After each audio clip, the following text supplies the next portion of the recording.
We are live. We are live. So welcome to the Energy Ergonomics live cast, right? We are on Facebook, YouTube, LinkedIn Woo! first time ever. We have some viewers coming in. This is an interactive session, so we can see your comments. So definitely say hi. Let us know where you are from. Today is the first of several conversations related to human design, specifically authority in human design. We believe that it is the most important thing that you can learn. If you had to learn one thing in human design, this is it. And I should probably introduce myself a little bit. I will talk about myself more. My name is Mélissa Peng. I am the creator of so many things, actually, as I think about it. But for today, we'll specifically focus on woofulness and energy ergonomics. Everything we do here is to help you get re-centered, connected to yourself, for you to come home to yourself, so that in that knowledge of self, we can extend that compassion, that learning to others. And then we can create better worlds, better systems that work better and are more inclusive. So that's the short version of it. I'll tell you more when I introduce myself more, but we already have Jaclyn here. I already have her up. I have you doing the head nod, Jaclyn. Yep. It's the equivalent of the podcaster. Yes, yes. I'm sorry. You're But good. Jaclyn Michelle is here from Interior Creature. It's a big deal for me actually to have you here. And I know you will have a slide. You're going to introduce yourself. But I wanted to say that for me, Jaclyn came to me at the beginning of my human design journey. I have been on a now 12-month long experiment. First, I was like, I'm going to do this for, I think I said 100 days. I will follow my authority. And this choice has led me on an entire journey of finding myself and finding all the pieces of myself and of my ancestry in a big way. As Jaclyn knows, I have completely changed everything in my life, my business. This channel is new, by the way. So like and subscribe, right? We've just started this. And this is the first in so much goodness that's coming from this collaboration. But why I wanted to call this out is because it's not often that you see two women coming together who do a very similar thing, and who have competitive products. We are very different, but we don't believe in that. We're here for collaboration. We're here to give you diverse viewpoints on the same topic, essentially. And we're starting a new thing. And so we appreciate you being here for this day. And with that, I'm going to leave it to Jaclyn to kick us off on emotional authority. And then I'll be back later to share on tips on how to make it real. All right. Awesome. So I'm going to share my screen because my love language is PowerPoint. So I and Keynote. I'm not, preferred. I would have a preference of either one. But let me share my screen. Here we go. Oops. And can you see it? You are all good. We can Awesome. hear you. I can Perfect. hear you. If y'all are here with us, definitely post in the chat. Let us know that you can hear Jaclyn and see Jaclyn as well. Awesome. So I wanted to just introduce myself really quickly before we go into the emotional authority. So my name is Jaclyn Michelle. In 2018, I started my blog, Interior Creature. It's a popular human design resource. It's got tons of blog posts. Basically, I started it because I needed to tools myself to kind of figure out my own journey for, to get back to myself. Basically, I had spent a lot of time in a corporate situation that just did not feel aligned and felt super out of balance. And I needed something because I've always been very spiritual, very esoteric, very into all of this. I was looking for some sort of system that would support me figuring out how to come home to myself because I had found myself in a situation that just felt very unaligned and antithetical to who I was. So as I was kind of learning human design myself, I decided to start a blog that would create a resource that brought the system into like very practical, actionable language. Because when I was starting out, that thing didn't exist. Now, luckily, there are so many people out there talking about human design with from so many different diverse viewpoints, which is why I love collaborating with Mélissa. But anyway, so Interior Creature helps about 20 to 30,000 folks a month start to just that process of understanding what is human design, where does it come from. And around that time, I opened my digital doors and I started giving readings. So I've given about 2,000-ish readings since 2018. And I've also kind of expanded over the past year or two to offer a bunch of different entry points into systems like human design, the gene keys, astrology, with the specific focus of shadow work and deconditioning. So right now, I offer readings at 3 different entry points to make sure I'm meeting people where they are in terms of their human design journey. I have folks who come to me who are brand new to the system, and I love being that first introduction. I also have folks who've been studying it for a while that kind of hit a roadblock when it got to some of those more kind of intensive elements. So there's different entry points to kind of come in and start that conversation. I teach classes to teach you the human design system.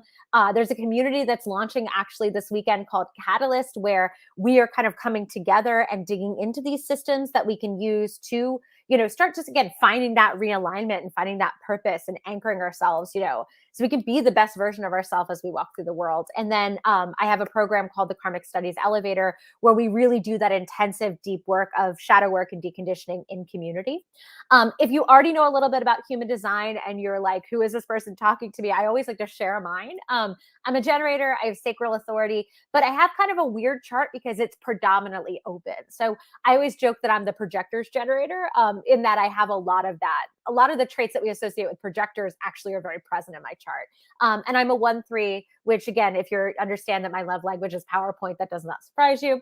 And I have the right angle across the Garden of Eden. So last little thing about me before we dig in, and I just wanted to kind of call this out. I am obsessed with rescue dogs. Mélissa knows that is one of my passions. I have 3. So if you happen to hear any sort of grunting, snorting, barking in the background, it's probably one of my 3 little guys, Misha, Joe, and Murphy. You may hear them in the background. They mean no harm. They just get very excited about human design and want to share in this process with us. Okay, so enough about me. What you came here to hear about today is emotional authority, what it is, how we utilize it, etc. So I'm, as the 1-3, I'm the nerd. I'm going to take care of the what is it and kind of set you up for success. So when Mélissa digs into the how to actually activate it, align to it, utilize it, like you have a good foundational understanding. So emotional authority. One of the basic tenets of human design is this idea of trying to basically decondition the way that we make decisions. So many of us, from the time that we were little, we're not given kind of guidance around like following our intuition. Like personally, I was raised by an accountant and a professor, and they're very pragmatic people. They're very thoughtful people, and they're very big on like, make a pros and cons list, rationalize it, think it through, use people as sounding boards. It was very intellectual when it came to decision making. The challenge for me then is like, well, that's actually not how I'm wired according to human design. I'm wired to make very intuitive decisions. So one of the premises of human design is actually the vast majority of people out there, with the exception of 2 different types in human design, have an authority which is anchored in the body. And we've have this conditioning that when we go to make a decision, we're supposed to rationalize it, etc., when actually we're supposed to tap into our intuitive voice. And one of the things I really love about human design is it empowers you with the knowledge to understand what that intuitive voice is, because it's a little bit different for each one of us, right? So we want to start with this premise of getting out of our brain, getting into our body. And if you're here and you have emotional authority in your chart, the thing we're going to listen to make decisions are our emotions and the emotional kind of wave that we go through when feeling into kind of massive decisions. So I want to talk to you about first the emotional solar plexus center, what it is, what it does, how it feels, and then we're going to dig into the different types. So that's another thing. If you've pulled your human design chart and you're here because you know you have emotional authority, make sure you're also checking out the type that you are. And I'm going to walk you through as well how to utilize your strategy in conjunction with your authority in a moment. But let's actually ground ourselves in what the solar plexus is and what emotional authority or solar plexus authority is. So in the human design chart, you'll see there's the graphic on the screen. there's that little purple arrow pointing to the right side on the bottom of the chart. That center is called the solar plexus. I always like to remind people it's metaphorical, not physical. I know that's not where the actual solar plexus lives in the body. It's a metaphor. But anyway, so people who have that center closed. So if you have it closed in your chart, it's colored in. It's like shaded in. It's not going to be white. It's the most powerful center we can have closed in our body. And the way human design basically works is our closed centers are our clearest, loudest, truest, most consistent voices. So folks who have emotional authority, basically your emotions are the things that are the most consistent, the most balanced. When you get to your decision, they're the thing that's the most consistent. They're trying to guide you toward basically what you feel you're most emotionally invested in, what resonates with you emotionally the most, and like what you deeply, deeply care about. And so when you go to make a massive decision, your body is basically going, well, I need to figure out a few things. I need to figure out what I care about, what I'm emotionally invested in, what resonates with me the most. And typically that results in a wave. Mélissa is going to talk about a couple of the different type of waves I believe that people can have. But a lot of times people have to either pendulum maybe between big feelings of this is the worst idea ever, I can't do this, to pendulum to the other side of this is the best idea ever, I can do this. But basically your body's going through what I like to call an emotional dress rehearsal. So say you were making a massive decision around like taking a job offer, right? The emotional authority, it wants to feel into literally every single nook and cranny of that decision. And just like actors and actresses before opening night go through like a props, costumes, makeup, lights, sound, hair, dress rehearsal to see how everything's going to feel before they actually commit to opening their doors and inviting in an audience, the emotional authority wants to do that for your massive decision. So it's basically like, let me call in all of the little details I need to know. Let me pull in as much information as possible. And I want to explore emotionally every nook and cranny of that decision. So it does feel like you're dress rehearsing the decision. Like I'm going to feel into it and have all of the emotions if I say yes to this job offer. And I'm also going to feel into it and have all the emotions as if I say no to this job offer. And through that kind of, ebbing and flowing of emotion, you end up netting out with this feeling of calm, this feeling of kind of exhaling, of knowing where it is emotionally, that what feels like best in your body, what you feel is most emotionally resonant, what you care the most about. And that's the decision that you want to go with. Now, the challenge with this is that it takes a while. So for folks who have emotional authority, what I hope you've done is signed up for some of the other authority sessions that Mélissa and I are going to be teaching over the next couple of days. Because if you're, for example, a generator or a manifesting generator, for small decisions, you're not going to use your emotional authority. Could you imagine if we had to emotionally dress rehearse, like, do I buy that blouse? Do I have coffee with that person? We would get nothing done. Like nothing would happen, right? We want to reserve the emotional authority for like decisions with like stakes, consequences that are going to take massive time, energy, money, resources. So if you have, say, a sacral defined in your chart, your spleen defined in your chart, your self-center, like I want to invite you to come to those sessions as well, because understanding how those centers communicate to you is going to help you understand how to make smaller, like quotidian, day-to-day type of decisions, right? So emotional authority can take an afternoon. It can take a week. It can take several years to get that clarity. I like to think of it as like an 80-20. Like when you get to that point where you emotionally know what it is that feels the best, it's going to feel like an exhale. And it's also going to feel like this clarity around like, yeah, this is the thing. Like when I talk about it, I can feel how much I care. And I don't have that like pit of my stomach knotted, like this isn't right, or a sense of kind of emotional panic or emotional like grief over the thing that I'm not doing, right? So we want to combine this emotional wave with our type, right? So reflectors are the only types up on the screen that cannot have emotional authority. They have lunar authority because they don't have any centers in their chart defined. But every other type on the screen is a type that can have emotional authority. And everyone has in human design a slightly different strategy for making decisions, right? So we have people who are generators like myself. Our strategy for decision making is waiting to respond. Well, how does that connect with my emotional authority? I'm going to walk you through that in a minute. If you're a manifesting generator, you're still a generator. You have to wait to respond, but sometimes that actually behooves you to do a little bit of informing along the way. And actually informing as a man gen can help you understand more deeply where your emotional resonance kind of is living, right? So that's something we don't want to let go of. As a projector, Remember, you're the guides in the community. You're here to be seen, heard, valued, included. As you're feeling into your wave, you're also waiting to make sure that you have recognition and you feel like your involvement is actively sought. So we'll talk about that in a moment. The only type that doesn't have the word wait in their strategy are manifestors. And what's challenging about that is the emotional authority is not instant, right? It's the most powerful center we have in our body, and it takes its sweet time. It's really going to figure out, like, how do I feel? And again, sometimes that could take a day, a week. My mom, for example, is an emotional authority manifesting generator. And I swear it took her about 3 years to figure out, like, when was the right time to retire. And every time I would talk to her, I could tell she was a little bit closer to like feeling into like what felt the most resonant, right? So manifestors are designed to kind of initiate and move fast and get these ideas and just walk toward them. So how does that work if you have emotional authority, right? I bet that's something you're asking. So we're going to talk about that in a second.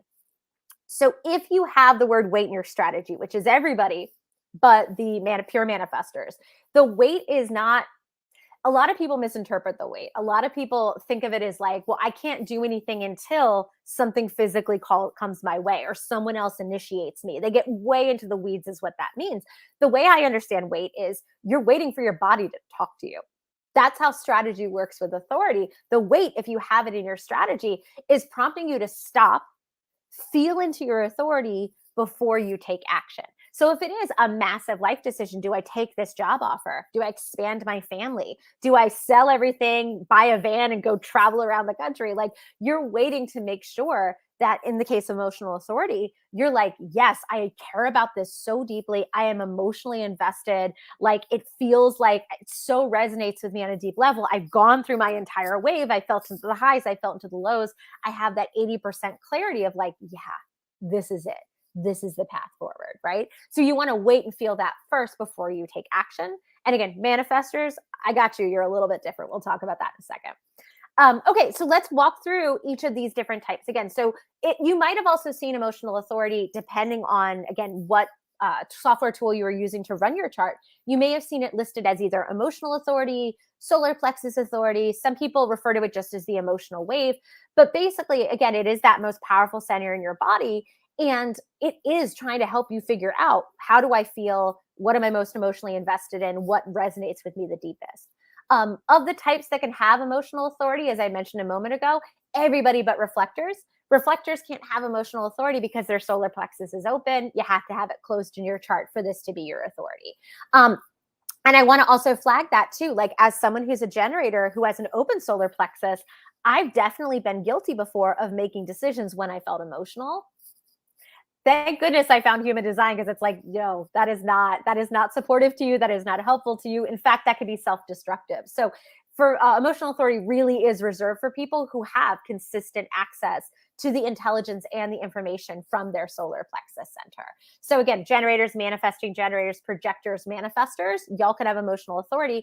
And again, like I mentioned a moment ago, we only want to utilize it for massive decisions because it can take so long.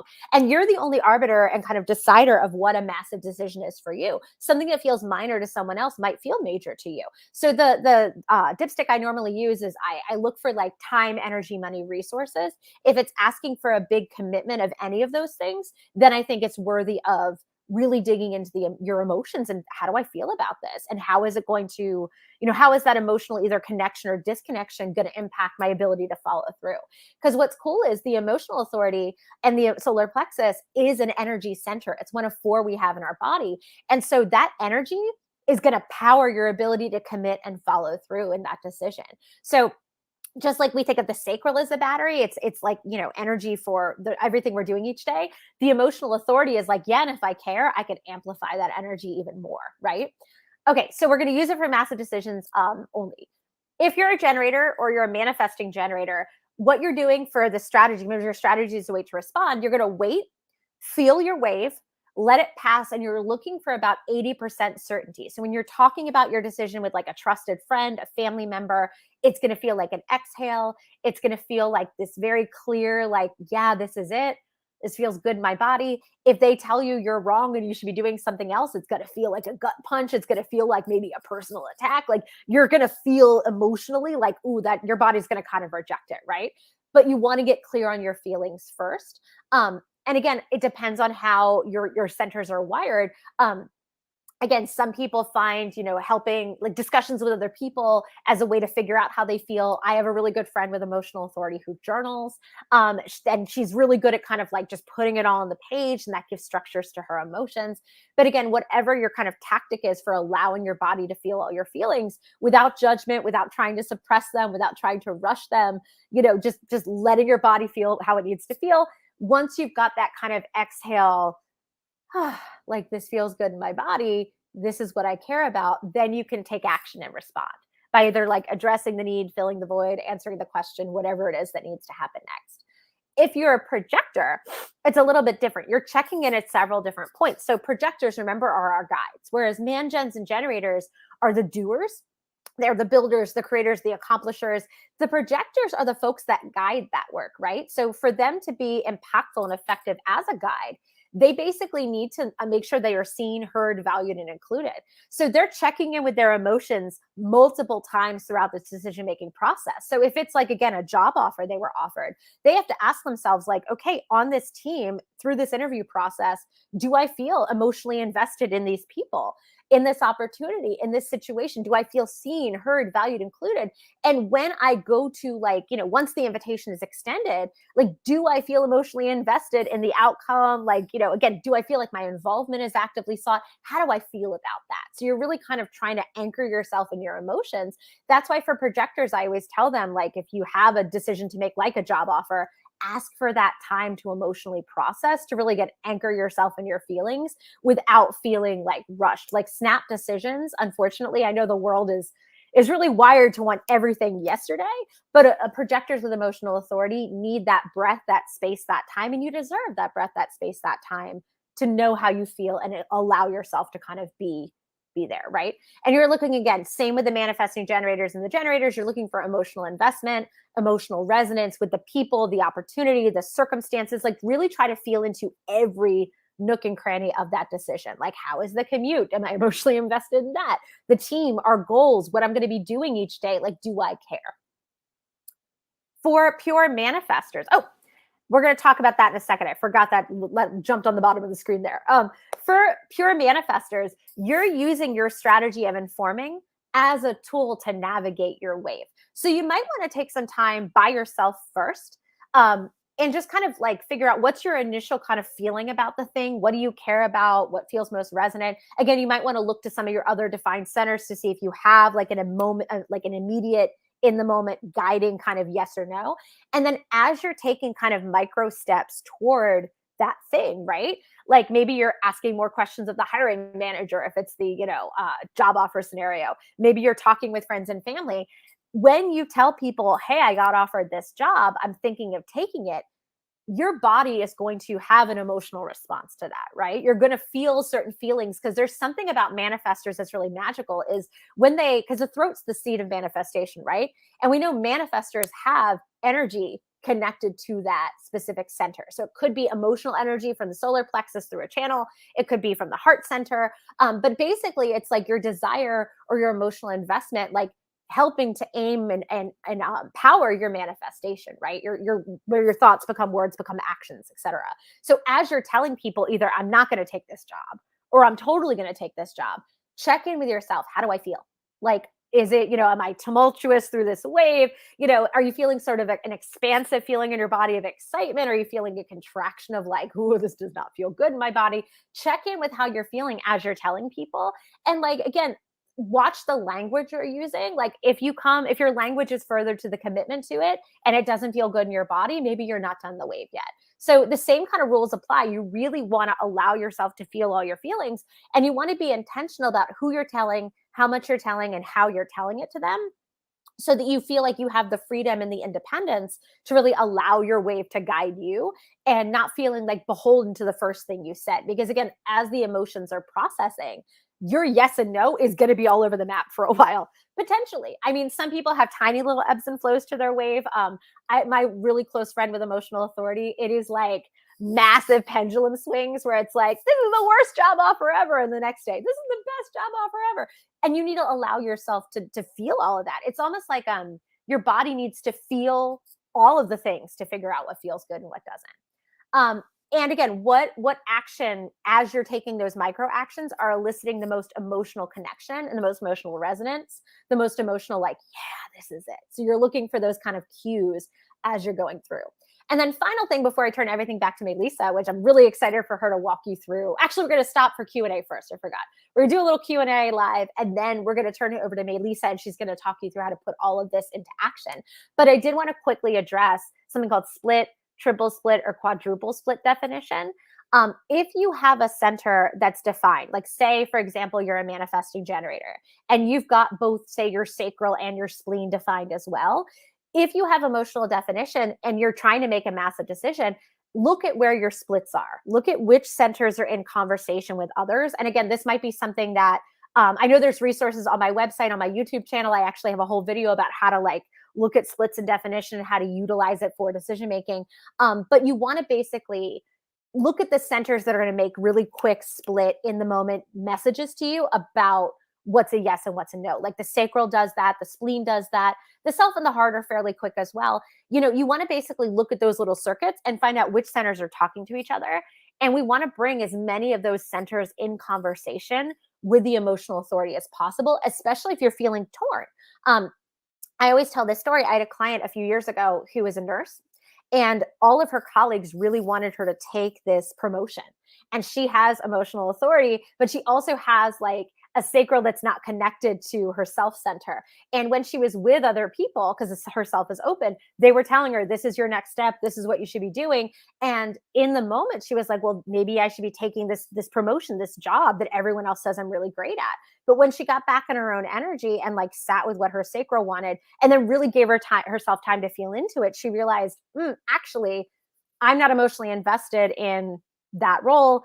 I'm not sacrally lit up by it. So, and what was helpful to her was talking to her partner who actually connects her sacral and her solar plexus together. And so it wasn't about her partner's take on it. It was more just being in her partner's energy allowed her body to kind of speak to her with one voice, as opposed to like maybe getting different messages from different centers. So again, we want to kind of just consider that. So I'm going to take off I'm going to stop sharing the screen, and yeah, let's turn it over. I think we're doing some questions and answers before we dig into. We'll take a couple of those before we dig into Mélissa with her actionable next steps. So thank you so much for that. I haven't seen any questions pop up in the chat. I know we've got some people from Illinois. I know we've got India in the house. Yay! So we are here. We're here to answer your questions. We have a little pause here to answer questions. I'll get into the action steps. We'll answer more questions. And so if you are in the room, take advantage. We can see your comments. Comment in any place you are watching from, the YouTubes, the Facebooks. And then we will respond. So I'll give people 1 minute, I think, to ask questions. And in the meantime, can you tell us about Catalyst, Jaclyn? Oh, Catalyst is my baby. So it's funny because I call Mélissa a catalyst all the time, because I think of the word catalyst as like someone who kind of lights a fire or ignites a spark in you that kind of sets you on the right path. And that's one of the things I really admire about you and your work. Like, you're such a catalyst. You're a catalyst for me. You're a catalyst for everybody you come into contact with. But it's funny, you and I both have a deep connection to that word. I wanted to create a community where we could catalyze each other. So there's 2 levels to it, or 2 kind of separate communities. There's a community called Catalyst Spark. It's for folks that are just kind of like starting their spiritual journey. They really want like a community of folks because they're learning the language. Like maybe you're stumbling into astrology for the first time, or just learning about human design, and you don't want to, maybe you want to feel that support of, yeah, we're all learning and we're all learning together. There's a community for you. And our first events this weekend, we're actually doing birth chart basics and learning the foundational elements of human design. So there's information on my page about that. We would love to have you join us. There's also Catalyst Fire for folks who are a little bit more farther along in their journey, and they just want to nerd herd. They want a coven of folks they can nerd out with and have those higher level conversations. So it's more of just like, both communities are really valuable. It's just the level of depth of our conversations is going to be a little bit different. But we also have a book club. There's a monthly event. So definitely, if you go to interiorcreature.com/catalyst, you can see about both programs and, see which community is right for you. Awesome. Thank you so much for Hmm. sharing that. So, Of course. first question coming in from Ooh, Sarah. I Sarah, see. thank you so much. So Sarah says, "Hi, I'm an emotional with the voting channel 55 to Woo. 39, and what happens to me is sometimes I really don't know my answer. I wait and I don't get a clear answer. Do you have any suggestions?" Now I'm going to pop out of the stream so that you. Oh, or actually, And yeah, you can answer this question too. that's true. You. I was like, I'm pop out the stream, but actually, I must stay here. But you go first, Jaclyn. If I have anything to add, I'll chime in totally. Yeah. So one of the things that's really so hi Sarah.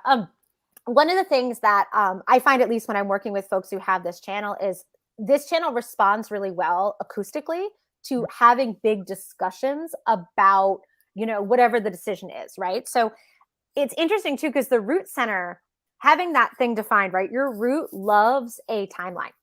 And what I find sometimes is that folks who have this center defined, need to feed it a whole bunch of different information, a lot of times through conversation, that are going to give your body something to respond to. Like the emotions need to feel into every nook and cranny. So we need to give it nooks and crannies to feel into. And then B, the root likes a deadline. So like my close friend who has this channel, if she knows like, oh, I need to accept this job offer by Thursday, that's going to help catalyze her into getting a clearer answer. So sometimes giving yourself like some sort of timeline, especially if it's an external deadline, can be really helpful to kind of almost like get your solar plexus juices emotionally flowing. Mm-hmm. Maybe that was a gross image, juices, but you know what I mean. Hey. I have 59, so I 55. I don't have the full 39 to 55, but I personally have the 55. And one of the things that I've learned to embrace over time is this emoting channel and comes with melancholy sometimes. Melancholy that can be deep. And so I'll go from like super happy to like in the depths of melancholy. I used to call her my artiste Mélissa. She's the one who liked to drink wine, smoke cigarettes by the window, and ponder about life and live in ennui. But she's also my most creative side. And so now, when these moments come, when I have those dips and these ebbs into melancholy, I turn to my more creative skills and talents. And that actually will be supportive in getting me to answers. And so I don't know, Sarah, if you have like a creative hobby, a craft, a skill. If again, the acoustic thing is real, music is huge for me. And so for me, it's a mix of like making malas and listening to music, working on different parts of my being, but that will help me get a little bit more clarity when I'm in the part of that wave. But moodiness, emotions, passion comes with this, and I love it. So Sarah does have a hobby, and so I would say for this specific wave, which is very like it's an up and down situation, just know that like in those moments of melancholy, there is gold and you can really leverage that.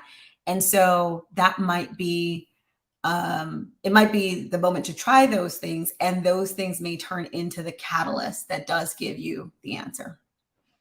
I think I want to piggyback on one thing you said too. Like one of the things I think is that shadow work specifically has taught me is like not censoring our emotions. Like if it feels safe to do so, like not trying to, because I know when I sometimes feel those lows, I'll try to stop it or I'll try to repress.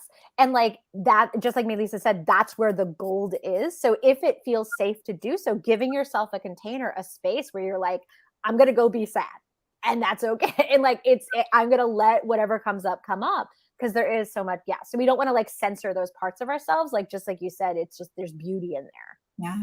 The other thing I want to say to you, and that's coming to me, is that sometimes we want to get a certain response. Like we want an outcome. Like we would like an answer to this. And this has been my journey as I've been going through the like following my authority. So I'm sacral, but following my authority has taken me on so many twists and turns.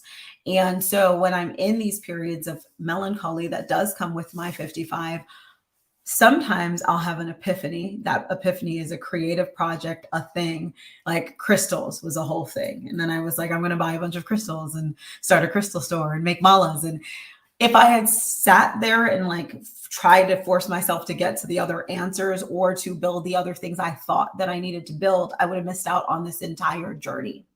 And so I would say that if you're sitting in your wave, trying to like just wait for an answer, some of that is like, I'm going to say something, but don't allow the waiting to turn into like inaction, meaning I don't want to say don't wait, but like don't wait to do other things in your life is what I'm saying. So, right. So don't allow that waiting to turn into inaction. Preach. Because that literally may be what you need to do in the moment. Like your authority may be taking you on a journey that you cannot see.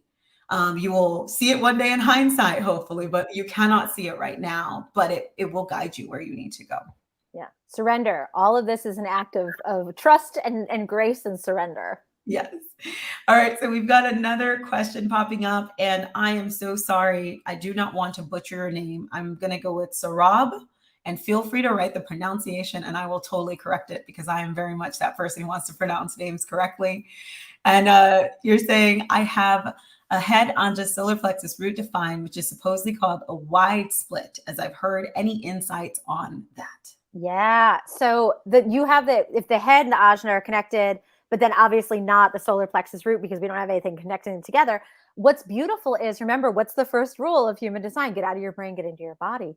The head and the ajna, whereas they are fantastic, they are also not, they're going to analyze us every which way till Sunday. Like they are there for, I like to call them, they're the execution and the logistics, not necessarily the decision makers, right? So I always tell people that's probably a really auspicious split to have because we don't need to bring these guys online until like it's time to like, until our solar plexus root, for example, kind of knows what it needs, has a little bit more clarity.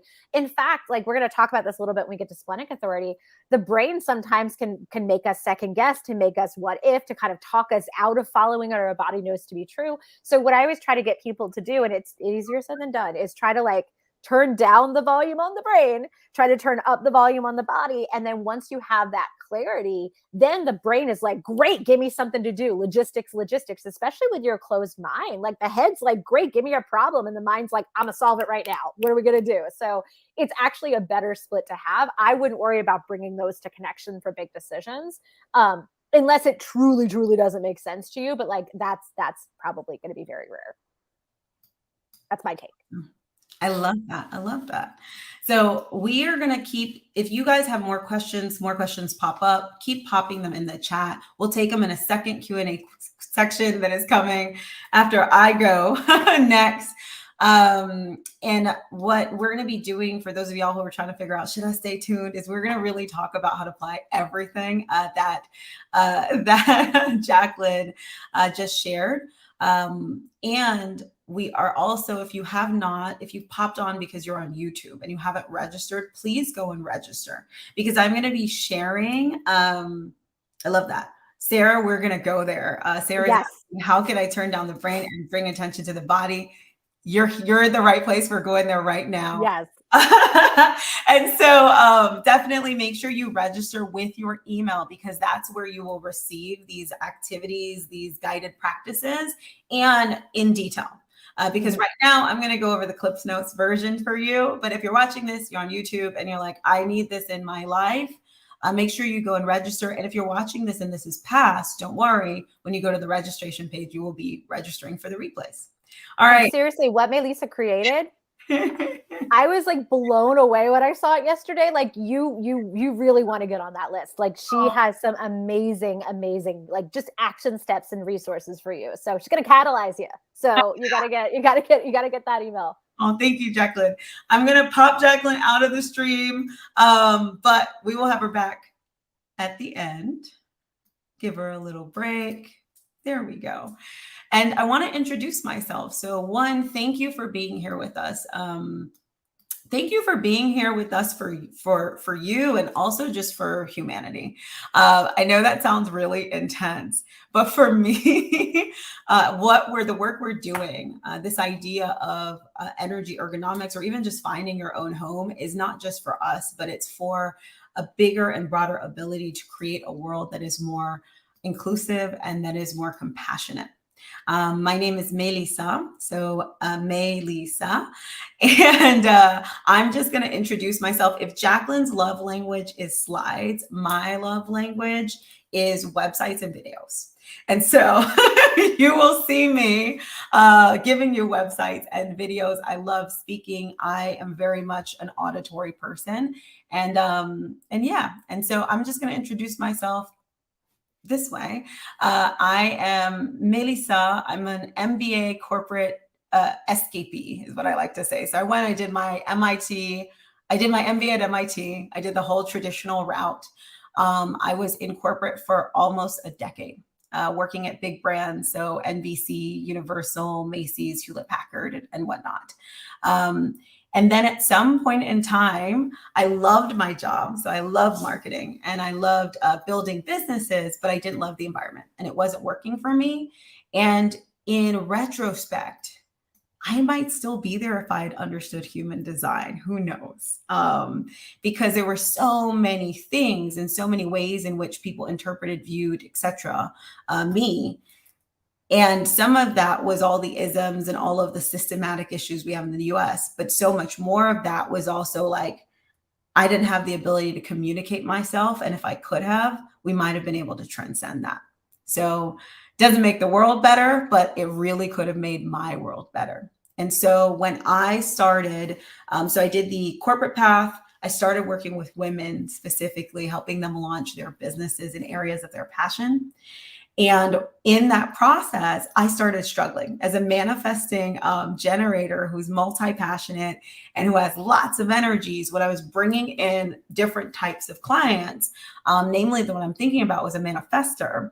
They couldn't necessarily, I could give them my energy for a time, but they couldn't necessarily keep up with my speed, the clip, the things we had planned. And so one of my manifestor clients came to me and started talking about her design. Now, mind you, she was using her design as an excuse. She would smile if she was listening to me right now, but I could not actually tell her anything because I didn't understand human design. So that's what brought me into the journey of learning human design. And since then, I've been living my design for the last 12 months. I've been focused on following my sacral at every turn. And it has brought me on lots of twists and turns. I ended up completely tearing down my business. I'm now building it back up in a very different way. I've invested so much more money than I would have anticipated on myself. Which was pure gold, right? But was also scary. And I've traveled the world and it's brought me on a journey to very critical places all over the world, like Jamaica, Tulum, back home to Miami. And in every place that I went to, I collected a piece of myself.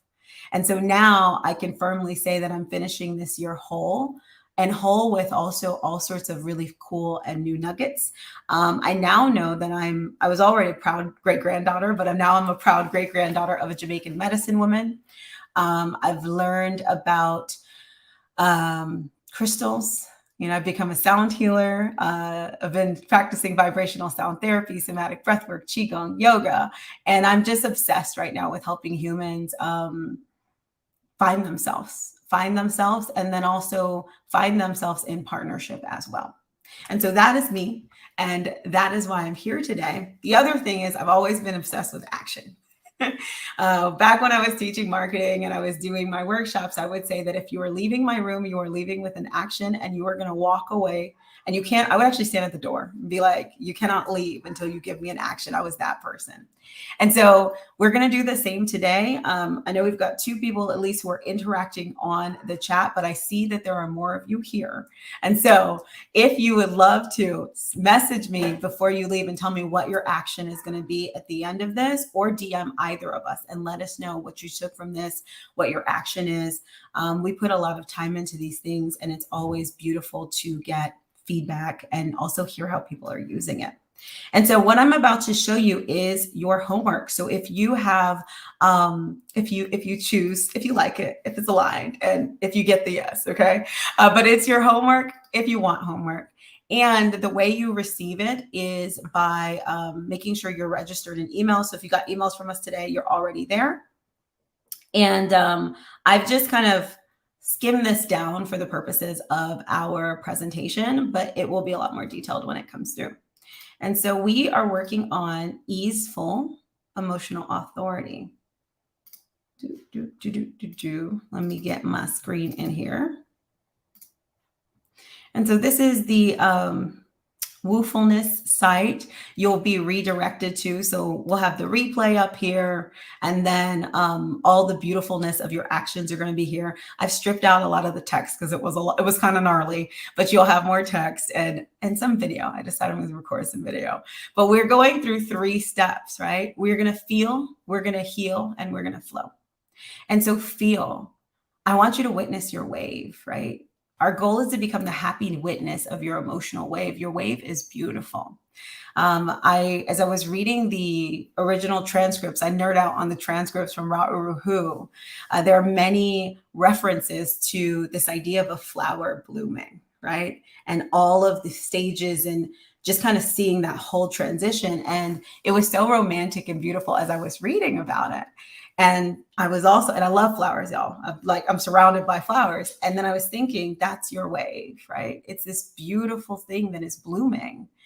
And it can be kind of obnoxious to watch a flower bloom. We like to watch it bloom very quickly, right? It can be kind of tricky to like sit there and watch it bloom.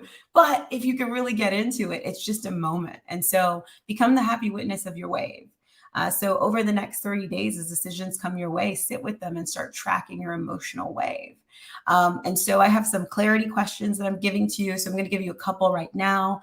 What type of wave do I typically have? How does it feel to be in my wave? What type of resistance am I finding when I'm trying to follow my authority, whether it's from others or from myself?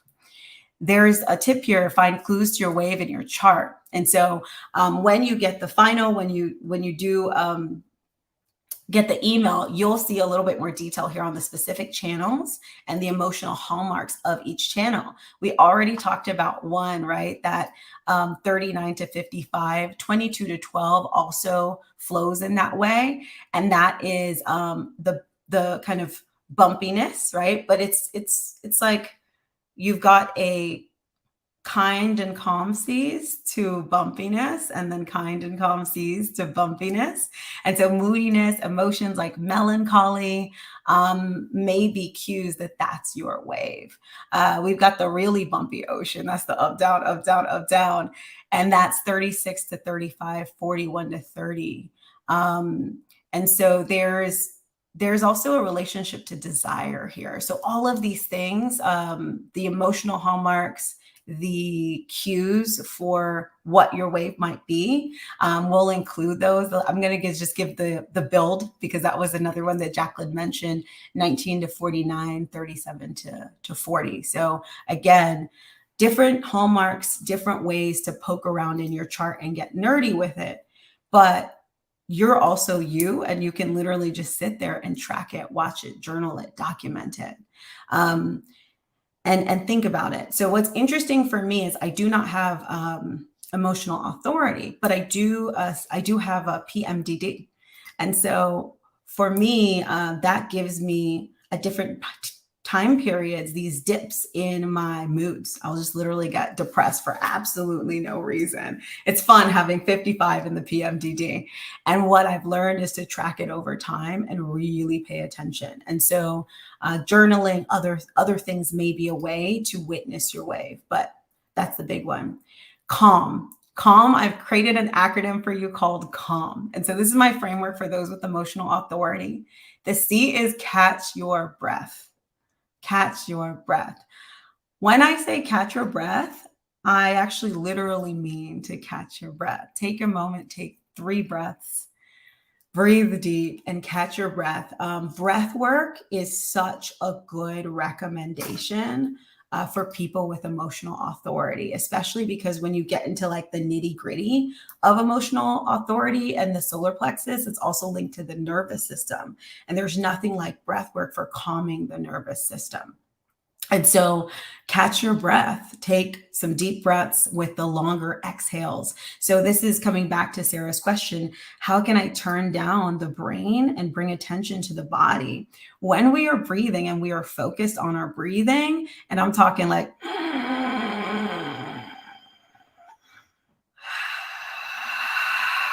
with a really long exhale, when we focus on breathing, it's very hard to keep anything else in your mind. And when you sit there, and you might need to go 10, 30 breaths to get in it. But I love breath because meditation is sometimes harder for people to get with, but everybody can breathe, right? And so when we start with the breathing, it gets us back into our body. So catch your breath, get aligned in your body, listen for your truth. And then coming back to what Jaclyn said, make decisions only if you're at that 75 to 80%. And make a commitment to continue to surrender and to enjoy the flow as you watch it unfold. All right. So catch your breath, get aligned in your body, listen for your truth. If you find that you cannot be calm, it is not the moment to make a decision. So practice calm. Learn your unique full body yes. And so there's 3 pieces here, and I bolded clear of assumed, expected, and outcomes. I want to talk about that. So if this feels good, it feels good, right? I am calm. And then I'm clear of assumed, expected outcomes. There's a little bit of, I feel like there's an elephant in the room because I just put that on the side. But so many times when we struggle to follow the guidance, it's in part because we're trying to hold on to a good emotion, right? Or we might be trying to like hide from confrontation or things that we may believe are a bad emotion. Both of those have an assumed outcome. And so again, this idea of surrender, release expectations is really important. So as you're making those decisions, check in and say, are there outcomes I'm assuming? Like, am I really like just thinking about this decision and just saying, okay, this is this decision. This is what I know is true in the now. And if it goes, it could go sideways. I don't want you to go into the the loop of that. But do I have any assumed and expected outcomes that are hanging out in here where I might need to consider this a little bit differently? And then for our full body, we get to use our defined centers to help us. And so these are actually mostly Jaclyn's words, right? Because I learned this from Jaclyn when I was first learning. So defined sacral, do I have energy for this? Now I added the now. It's a big now, because I would be that person be like, yeah, I got energy for this. I don't have energy for this now. I'll have it now. And so you're like, but I have energy for it in like 5 days or in 10 days or in a year, right? So I add the now just to keep us grounded in the now. But if you have a defined sacral, like I have energy for this now that needs to resonate with you. I can commit to this now if we've got a defined root. I want this now if we have a divine heart. This is aligned with me. This comes in my words now, me or my brand now. Sometimes I'm very into the business decisions, right? And then the spleen, this feels safe. And I love the word healthy too, like healthy for me now. Okay. Then the now plus how method. When you go into this, there'll be a little bit more about this, a little video from me. But I always think about the now, like I will get to places where I know I want something, right? My heart is like, yeah, I want it. My sacral is still saying no. And so sometimes we want to force a decision, or we truly believe that we have a calling for a decision. And oftentimes I find that when that's the case and we're still not getting the yes, there's something that needs to change as it relates to the now or the how. And so it might be a simple tweak of you swapping out a timeline or having a different conversation with a person, getting some clarifying answers. And that little bit can change your answer. And so try the now plus how method. So that's the first piece. And then we have so many more things in here, but we're going to run out of time.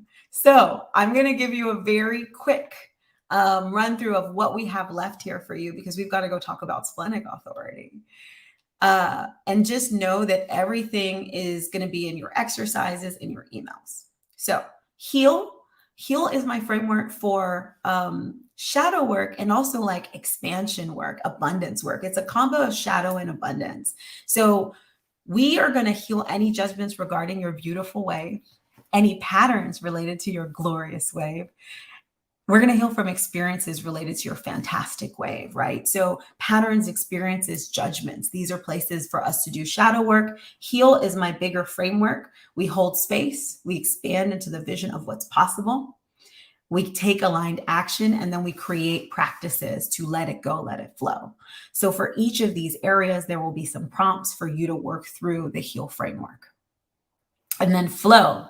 The ideas in these are a love letter to your emotional authority. I love doing these empowered love letters. I love writing first the real letter. How do you really feel about your emotional authority? And then adjusting it with positive language or abundant language, expansive language that really is where we want to get to. Okay. Create woofulness practices. Woofulness is woo-woo plus mindfulness. Okay. And so we're going to create practices that allow us to surrender and then anchor us in our truth. There is a truth here that when you actually follow your authority, you get better results. And so reminding yourself of that and where that has happened with a series of affirmations can be very helpful. And lastly, for energy ergonomics, this is kind of my business work section. Just know that when you have this type of authority, it's important to take it slow, especially in bigger partnerships. So long courtships are advisable. I feel like I'm talking from a different century. And make sure you have a communication plan, because your authority doesn't trump everybody else's. And so it's important to find ways to honor yourself and honor other people. And for emotional authority in particular, finding ways to be able to communicate this wave in advance so people know it's coming is super helpful. And so with that, I'm going to add Jaclyn back to the stream. I know we started a little late. And so I want to just, I don't see any questions popping in. I see some. So, Lisa, and anyone else who has questions. So the @handles that you see here are our Instagram handles. And so I, Lisa, am copy pasting your question. And definitely, if you're okay with it, I'm obsessed with like partnerships. So that's kind of fun. Definitely ping me that question on Instagram and we'll get back to you. If you're not on Instagram, I'm my name, Mélissa @curlyexecutive.com. So just add a .com to the end of it. All right. And then, yeah, that's pretty much it for this session. We are so happy that you were able to be with us today. And we look forward to, to getting deeper into this topic and deeper into other topics. I would just say one last thing, Lisa, I would say it's really important for anything as you are working with a partner to essentially have a plan.